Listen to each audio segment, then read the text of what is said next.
মাছগুলো আমি পাবদা মাছ এনেছি আজকে। পাবদা মাছটা ভালো করে আগে ধুয়ে নিলাম, তারপরে নুন হলুদগুলোকে ভালো করে মাখালাম, তারপর অল্প তেল দিয়ে, একদম অল্প তেল দিয়ে মাছগুলো, আমি যতগুলো মাছ সব আমি ভাজবো, বেশি তেল আমি দিই না।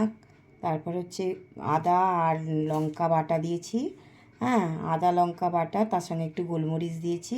এবার এগুলোকে আমি আস্তে আস্তে কষাবো। যেহেতু বেশি তেল দিই না, তাই একটুখানি জল দিয়ে দিই। জল দিলে কি হয়, মশলাটা গন্ধটা থাকে না। এবার আস্তে আস্তে আস্তে আস্তে এটাকে কষাবো। আসলে রান্নাটা যত তুমি কষাবে তাতেই টেস্ট হয়। এবার তারপরে আমি এই আছে ওই হলুদ একটুখানি বাটা দিয়ে দিলাম, হলুদ একটু বাটা দিলাম, দেওয়ার পরে আবার একটু নাড়বো। রান্নাতে অল্প তেলে, আজকালকার যা অবস্থা, অল্প তেলে রান্না করলে শরীরও ভালো থাকে। তেল বেশি খাওয়া তো শরীরের পক্ষে ভালো না, তাই জন্য আমি গ্যাসকে সিম করে দিয়ে আমি রান্নাটা করি। আমি গ্যাসকে সিম করে দিয়ে আমি আদার্স অন্য কাজগুলো করি, এবং আস্তে আস্তে আস্তে আস্তে হয়। এতে রান্নাটাও সুস্বাদু হয়, খেতেও ভালো লাগে। আর তেল মশলা তো খাওয়া শরীরের পক্ষে ভীষণ ক্ষতিকারক। এবার তারপরে আমি কি করবো, একটু জল দেবো, আবার জল দিয়ে আবারকে মশলাটাকে আমি ভালো করে কষবো। কষার পর কষতে কষতে এদিকে হচ্ছে আদার্স এবার অন্য রান্নাগুলো রয়েছে, ওগুলোকে জোগাড় করতে হবে। তারপরে আমি এবার একটু টমেটো দিয়ে দিলাম। টমেটো দেওয়ার পরে ওটাকেও আবার কষবো, একটু ভালো করে ওটাকে কষে নেব। গ্যাসটাকে এবার একটু বাড়িয়ে দিলাম, বাড়িয়ে দিয়ে এবার একটু নুন দিয়ে দিলাম, দিয়ে ওটাকে আবার একটু ভালো করে কষবো। এবার কষতে কষতে কষতে এবার একটু স্লো কমিয়ে দেবো, ওটা ঢাকনা দিয়ে দেবো, যেহেতু ওটা সিমটা একটুখানি কমিয়ে দেওয়া হলো, সিম করে দিলাম গ্যাসটা। এবার টমেটোগুলো আস্তে আস্তে সেদ্ধ হবে। দেখো অল্প তেলের মধ্যে দিয়ে দেখো টমেটোগুলো কীরকম সব গলে গেছে। হ্যাঁ, কেউ বলবে না যে আমি একদম অল্প তেলের মধ্যে দিয়ে রান্না করি। অল্প তেলের মধ্যে আমি সব কিছু, শুধু এটা নয়, আমি যা রান্না করি সব কিন্তু অল্প তেলের মধ্যে দিয়েই করি।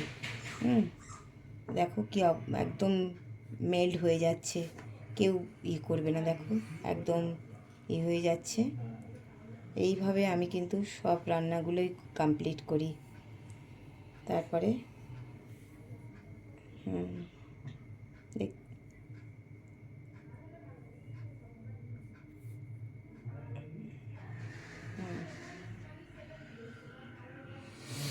এবার একটুখানি গ্যাসটাকে সিম করে আবার একটু ঢাকা দিয়ে দেব, কারণ টমেটোগুলো এখনও কিন্তু ভালো করে একটু সেদ্ধ হতে বাকি আছে। এবার আবার নাড়বো। আবার দেখো টমেটোগুলো এবার পুরোপুরি সেদ্ধ হয়ে গেছে, একদম পুরো সেদ্ধ হয়ে গেছে। এদিকে আমার ছেলে আবার খাওয়ার জন্যও কিন্তু খুব চেঁচামেচি করছে, কখন খাবো, খাওয়ার হয়েছে কি না। তারপরে এবার আমি দেবো ওই একটু কাশ্মীরি লঙ্কা আছে, একটু লঙ্কা গুঁড়ো দিতে হয়, কারণ দেখতে কীরকম লাগে, তো ওই কাশ্মীরি লঙ্কা যারা না খায় তারা না দিলেও হয়, একটু দেবো। তারপরে একটু স্লাইড চিনি দেবো, কারণ নুন লঙ্কা একটু মিষ্টি দিলে তরকারির টেস্ট কিন্তু আলাদা হয়। আবার একটুখানি নাড়বো, নেড়ে একদমই হয়ে যাচ্ছে।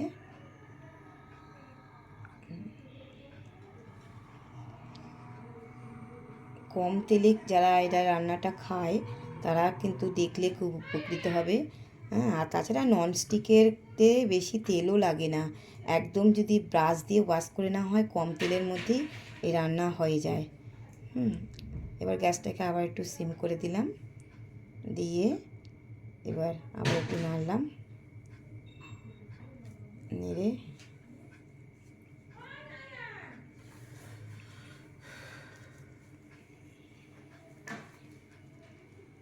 এদিকে দেখো মশলা থেকে একটু, যতটুকু তেল ছিল একটু একটু তেল বেরোবে, একদম একটু একটু তেল বেরোলে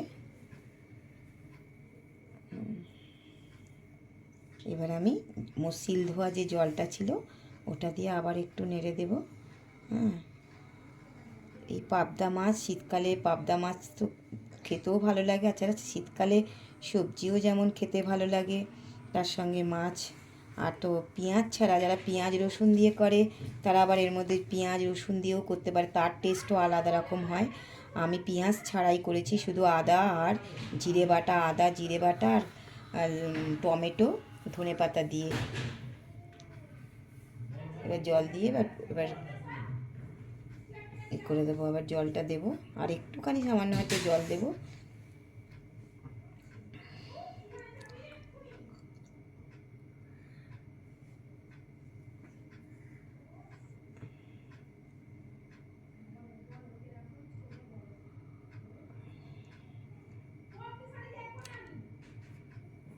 এবার আমি জলটা দিয়ে দিচ্ছি,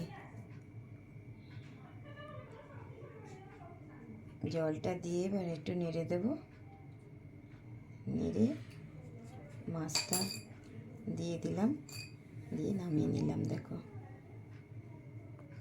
এইভাবেই আমার